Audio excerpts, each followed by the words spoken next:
কার জীবন কখন কোথায় কিভাবে থমকে দাঁড়ায় কেউ বলতে পারে না। তাই আমাদের অতিরিক্ত অহংকারী, হিংসা, পরনিন্দা, পরচর্চা থেকে দূরে থাকতে হবে।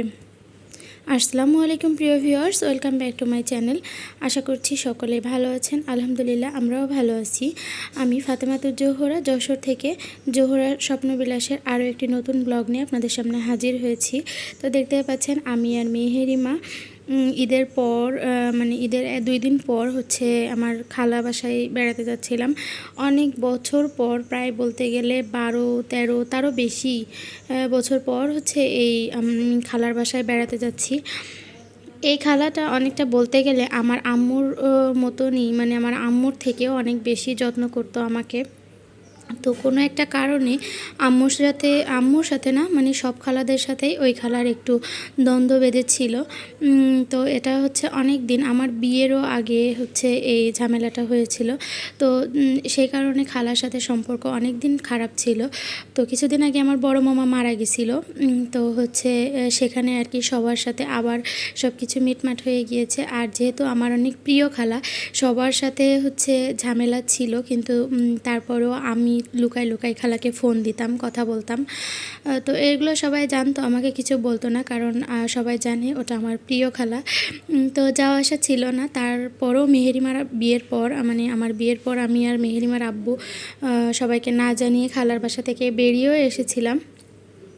তো যাই হোক, অনেক বছর পর আর কি আমরা এই যে বেনাপোলের উদ্দেশ্যে রওনা দিয়েছি। বেনাপোলে, এটা হচ্ছে আমি যে অনেকক্ষণ থেকে রাস্তা দেখাচ্ছিলাম, এটা হচ্ছে বেনাপোল বাংলাদেশের সবচেয়ে বড় হচ্ছে স্থলবন্দর। তো এই বেনাপোল দিয়েই আর কি বর্ডার ক্রস করে ভারতে যাওয়া হয়। তো প্রথমে হচ্ছে আমার খালার বাসায় যাওয়ার আগে গিয়েছিলাম আমার ভাই, আমার চাচাতো ভাই, চাচার মেজো ছেলে কিছুদিন আগে মারা গিয়েছে, বছর খানেকেও হয়নি। তো সেজন্যই ভিডিওর প্রথমে বললাম যে হচ্ছে কার জীবন কখন কোথায় কিভাবে থমকে দাঁড়ায়। একটা বাচ্চাকে দেখলেন, ওই বাচ্চা আরও একটা বড় হচ্ছে 14 বছর বয়সে একটা ছেলেকে রেখে ভাইয়া মালয়েশিয়াতে মারা গিয়েছে। এর আগে আমার ভাইপো ভাইজিরা অনেক বেশি ভালো ছিল, মালয়েশিয়াতেই ছিল ওরা। তো ওরা আসার কিছুদিন পরে ভাইয়া হঠাৎ স্ট্রোক করে মারা যায়। বেশি বয়স ছিল না, হয়তো 30 থেকে 35-এর ভিতরে বয়স ছিল। তো ওদের জীবনটা হঠাৎ করেই থমকে গেছে। ওরা এখন নানা বাড়িতে থাকে। তো আমরা যে রাস্তা দিয়ে যাচ্ছিলাম ওই রাস্তার পাশে আর কি ওদের বাসা। তো আমি ঈদে ওদের জন্য একটা পাঞ্জাবি, একটা বেবি ফ্রক তৈরি করেছিলাম। তো সেটা আর কি দিয়ে যাওয়ার জন্য ওদের বাসায় গিয়েছিলাম। তো আমি একটু ক্লিপ নিয়ে নিয়েছি।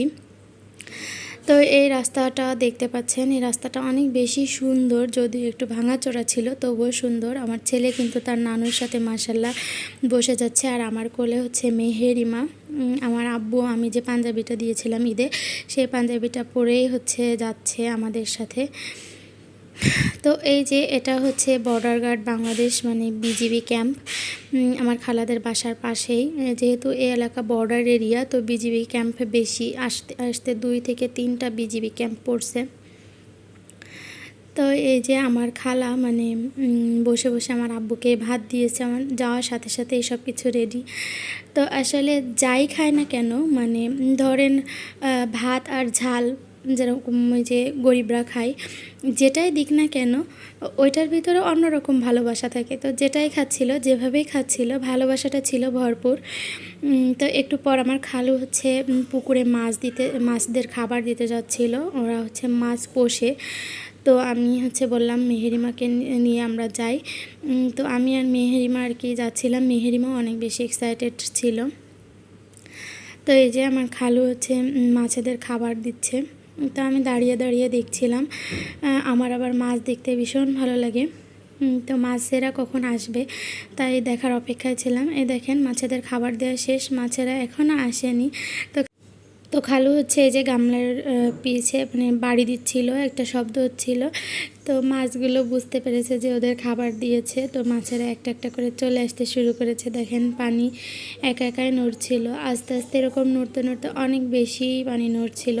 তো মাছগুলো এখনও অনেক ছোট ছোট, এজন্য ওরা খাবার দিলে বুঝতে পারে না যে খাবার দিয়েছে। তো এভাবে আর কি বোঝানো হয় তাদের। তো ভিডিও শুরুতে যেটাই বলছিলাম যে যার জীবন যেখানে যেমন, তো ওই আমার ভাবি, ভাইপো, ভাইজি ওদের জীবনটা আসলে ওখানেই থমকে গিয়েছে। ওদের জন্য সবাই দোয়া করবেন, ওরা যেন সুস্থ স্বাভাবিক জীবনে ফিরে আসতে পারে, বাচ্চা দুটো যেন স্বাভাবিকভাবে বড় হতে পারে। আমার আজকের ভিডিওটি যারা এই পর্যন্ত দেখেছেন কিন্তু এখন একটি লাইক দেননি, তারা অবশ্যই একটি লাইক দিয়ে আমার সাথে থাকবেন। আর যারা যদি আমার ভিডিওর কোনো অংশ আপনাদের কাছে একটু হলেও ভালো লাগে তাহলে আমার চ্যানেলটি সাবস্ক্রাইব করে আমার সাথে থাকবেন। তো এই যে আমার খালাদের বাসা আসলে আপনাদের সাথে শেয়ার করা হয়নি, তো খুবই স্বাভাবিক মধ্যবিত্ত ফ্যামিলি, এরা হচ্ছে এভাবেই থাকে। তো বাসা যেমনই হোক না কেন ভালোবাসা ভরপুর ছিল, কারণ আমরা হচ্ছে মাঝখানে একদিন ছিলাম, যেদিন গিয়েছিলাম তারপরে একদিন ছিলাম, তারপরে চলে এসেছি। তো আমার মেয়েকে একটা জামা দিয়েছে, ছেলের জন্য একটা জামা কিনে দিয়েছে। তো হচ্ছে জামাটাও যেমনই হোক ওটা হচ্ছে ভালোবাসায় ভরপুর। যেহেতু বললাম প্রিয় মানুষের কাছ থেকে কিছু পেলে সেটা অনেক বেশি ভালোবাসার হয়। তো এই যে হচ্ছে খালাওদের গাছে প্রচুর আম হয়েছে এবছরে, কিন্তু কোনো গাছেই তেমন আম হয়নি আমাদের এদিকে, কিন্তু খালাদের গাছে মাশাআল্লাহ এই প্রথমবার অনেক বেশি আম হয়েছে। তো আমি একটু ভিডিও করে নিয়েছিলাম। আর খালাদের বাসায় একটা বড় সড়ো জবা ফুল গাছ ছিল, জবা ফুলগুলো বেশ সুন্দর ফুটেছিল, তো সেটা তো আমি প্রথমেই আপনাদেরকে দেখিয়ে নিয়েছি। আমার খালু মানে আসলে ভালোবাসা এতটা, হচ্ছে দোকান থেকে আসার সময় 2টা বেলুন নিয়ে এসছে, তো মেহেরিমাকে একটা দিয়েছিল। তো মেহেরিমা আর কি সে বেলুনটা নিয়ে খেলা করছিল, আমি হচ্ছে ফুলিয়ে দিয়েছিলাম।